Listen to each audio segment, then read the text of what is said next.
बिस्मिल्लाहिर्रहमानिर्रहीम। अस्सलाम वालेकुम। क्या हाल है तमाम देखने वालों के, अपने घर में खुश रहें, आबाद रहें, आमीन सुम आमीन। आज हम गोश्त को फ़ौरन फ्रीज़ करने का तरीका बता रहे हैं। आपको पता है कि बकरा ईद जो है बस आई के आई, बल्कि आ गई। तो आपने गोश्त जो है वो किस तरह संभालना है कि आपका जो है वो बकरे का गोश्त या ऊँट का या गाय का ख़राब ना हो।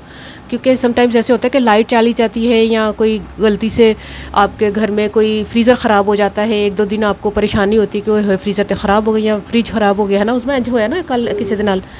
तो क्या होता है कि 2-3 दिन भी आपका अगर गोश्त उसमें पड़ा होगा ना फ्रीज़र में, तो अगर ख़राब फ्रीज़र भी हो गया, बंद है बिल्कुल, तब भी गोश्त ख़राब नहीं होगा। लेकिन उससे पहले आपने, जब आपको पता हो कि आपने जो है ना ईद आने वाली, आपने सबसे पहले क्या करना है, बर्तनों में पानी डालकर आपने फ्रीज़र में पहले तो 24 घंटे आपने फ्रीज़र को पहले ऑन करना है। फ्रिज या फ्रीज़र जो भी आपका फ्रीज़र है, फ्रिज वाला फ्रीज़र है या खाली अलग से एक फ्रीज़र है, उसमें आपने क्या करना है, पानी के भरे हुए आपने पतीलियाँ छोटी बड़ी जो भी आपने उसको जमाना शुरू कर देना है।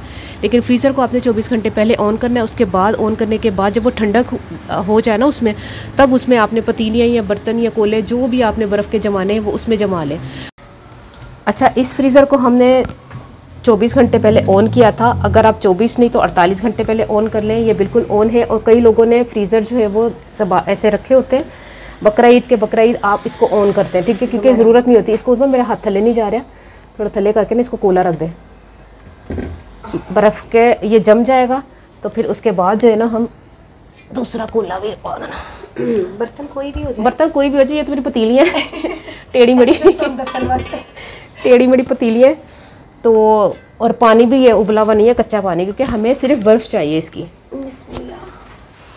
ये देखिए उज़मा बेचारी रख रही है, साथ में कैमरा पकड़ा हुआ साथ में रख रही है। अच्छा, अब ये जो है ये जम जाएंगी। जमने के बाद आपने क्या करना है, ये बर्फ़ जम गई है, समझ लीजिए जम गई है। मैं बंद कर रही हूँ, ठीक है। इसके बाद क्या करना है आपने, वो मैं अभी आपको बताती हूँ। अच्छा, जो बर्फ़ के कोले मैंने रखे हैं ना, या पतीलियाँ जो मैंने रखी हैं, वो जमने के लिए अभी टाइम चाहिए। लेकिन कुछ लोग उस तरह भी कर सकते हैं जिनके घर के करीब 3 दिन से बर्फ़ नहीं मिलती। तो मेरे तो घर के करीब 3 दिन से ये बर्फ़ मिल जाती है। मैंने बाज़ार से बर्फ़ मंगाई है, 150-200 रुपये की ये बर्फ़ आई है। और क्या करना है कि अब हमने इसको फ्रीज़र में रखना है। अच्छा, बर्फ़ जो है वो जल्दी ना पिघले, उसके लिए हमने क्या करना है, बर्फ़ को थैलियों में डाल दें।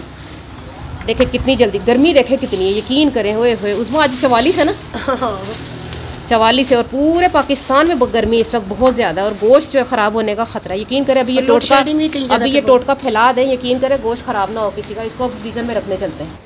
बिस्मिल्लाहिर्रहमानिर्रहीम।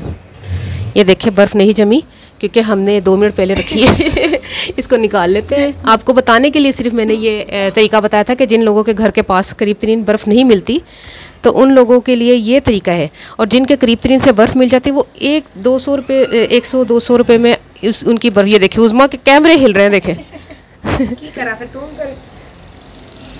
अब क्या करना है कि अब हमने ना फ्रीज़र में जो है ना वो जो बर्फ़ मंगवाई है वो रखनी है। एक मिनट, डायरेक्ट नहीं रखनी, आहो मुझे पता नहीं रखनी, डायरेक्ट कोला रख। सबसे पहले आपने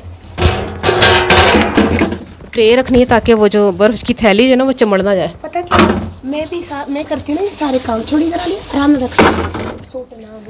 अच्छा, एंड ना मेरे के गला खराब है तले इसलिए आधे रखिया वे तो दस दे। हाँ, नीचे इसलिए ट्रे रखी है क्योंकि थैली चमड़ जाती है बड़ी बुरे तरीके की, चिपक जाती है, बड़ी सख्त मुश्किल हो जाती है। कि मैं रखा छोड़ दे तू आराम में। ये दोनों हमने सिस्टर जो है वो मिल के काम कर रहे हैं क्योंकि कल्ली मैं कर दी नहीं है। ਅਸੀਂ ਕਹਿੰਦੇ बकरा ईद जो ना मर्द बिजी होंगे ने, ਇੱਥੇ ਅਸੀਂ उल्टा वे। एक ਇੱਥੇ रख दे लिया जाली चुक। हाँ, इधर भी उठा के इधर रख दे। एक ਇੱਥੇ रख दो, ठीक है। अब क्या होगा कि अब जब गोश्त आएगा ना तो इसके ऊपर हमने गोश्त रख देना है। मैं थाली रखा जैसी। हाँ, ठीक है। ये तरीका जो है ना गोश्त ना ख़राब होने का, ठीक है। अब आपने ये तरीका इस्तेमाल करना है। ये थैलियों में रहेगी बर्फ़, ये नहीं कि थैलियों में से थैलियाँ हटा देने। थैलियों 2-3 घंटे में ट्रे चुक लेंगे। हाँ, ये ट्रे हमने उठा लेने, लेकिन थैलियों में ही ये बर्फ़ रखनी है। तो आपके जो है वो किसी भी किस्म का कुर्बानी का गोश्त ख़राब नहीं होगा। इसको बंद कर दें। माशाल्लाह। बिस्मिल्लाहिर्रहमानिर्रहीम। जैसे ही आपने गोश्त रखना है, गोश्त को थैली में डाल के, थैली का मुंह खुला हुआ होना चाहिए, थैली का मुंह जो है वो बंद नहीं होना चाहिए। गोश्त के ऊपर आपने थैली इस तरह रखनी है, ठीक है। इस तरह रख के अब आपने जो है वो गोश्त, आप 3 से 4 दिन भी अगर आपके लगेंगे ना तो गोश्त जो है वो ख़राब नहीं होगा। मेरे पास एक ही थैली तो पुड़क दी पे नले थे ना, ये देखिए इस तरह करके आपने थैली का मुंह खुला रखना है। तो गोश्त जो है आपका पूरा इस तरह फैला दें आपने। अभी तो ये बर्फ़ कम है, अभी एक और ये जो जगह आप देख रहे हैं ये खाली, इस पर भी अभी हम बर्फ़ रखेंगे, ठीक है। तो इस तरह जो है ना गोश्त जो है वो कभी भी ख़राब नहीं होगा। 3 दिन तक भी लाइट नहीं होगी ना, या कुछ भी मसला हो गया घर में, लाइट का कोई इशू हो गया तो फ्रीज़र बंद है, तो तब भी आपका जो ये गोश्त जो कुर्बानी का है ना ये ख़राब अल्हम्दुलिल्लाह नहीं होगा 3 दिन तक, इस बर्फ़ की वजह से। फ्रीजर खोलो और फ्रीज़र जब बार बार ना खोलें, जब आपको पता है कि फ्रीज़र ख़राब हो गया है या हम लोग सही करने के लिए कोई बंदा को बुलाया है या लाइट गई है, तो इसको बार बार ना खोलें। ये फ्रीज़र की जो बर्फ़ है ना ये जो रखी है ये गोश्त को महफूज रखेगी, ये ख़राब नहीं होगी। अब ये टोटका आपने फैलाना है इससे पहले पहले, ताकि लोगों का भला हो जाए, गोश्त ख़राब ना हो। और मुझे ज़रूर बताइएगा आपको ये टोटका कैसा लगा। अपनी दुआ में ज़रूर याद रखिएगा। ओके, अल्लाह हाफ़िज़।